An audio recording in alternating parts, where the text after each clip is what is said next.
Hello বন্ধুরা, তোমরা কেমন আছো? দেখো, আমি আরেকটা প্রয়োজনীয় জিনিস কিনে নিয়েছি অনলাইন থেকে। এটা কিন্তু কোনো প্রমোশনাল ভিডিও না।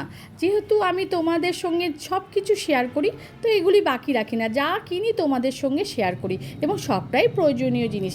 একটা ব্যাগ অনলাইন থেকে কিনেছিলাম। আমার তো এদিক ওদিক ছুটতে হয়, আর আমার ব্যাগ প্রচণ্ড ভারী হয়ে যায়। তো অনেক সময় ব্যাগে খাতা পত্র, কোনো সময় চিপস চকলেট এগুলো নিয়ে যেতে হয় বাচ্চাদের জন্য এদিক ওদিকে। তো ভাবলাম যে একটা ব্যাগ কিনলে খুব ভালো হয়, যেখানে সব কিছু হয়ে যায়। তো ব্যাগটা দেখো কি সুন্দর হয়েছে, আর কালারটাও ভারী মিষ্টি হয়েছে। তো এই ব্যাগটা কিনেছি, আর ভাবলাম তোমাদেরকে কেন দেখাবো না, তোমাদের সব দেখা, এটাও বা বাকি থাকে কি না। এই জন্য ব্যাগটা দেখো আমি কী কী কাজে ব্যবহার করছি, কতটা ভিতরে। এর মধ্যে একটা চকলেটের বক্স ঢুকে গেল, আমি তারপরে একটা চিপস কুরকুরের প্যাকেট ঢুকে গেল, তারপরে দেখবে একটা চিপসের গোটা প্যাকেটও ঢুকে যাচ্ছে। তো এই ছিল মানে ব্যাগের কতখানি জায়গা, বুঝতে তো পারছো। তো ব্যাগটা খুব কাজের জিনিস হয়েছে বন্ধুরা। তো যাই হোক, আমি যা ভালোভাবেই তোমাদের সঙ্গে শেয়ার করি। আমার পাশে থেকো, লাইক কমেন্ট শেয়ার আর সাবস্ক্রাইব করে দিও বন্ধুরা।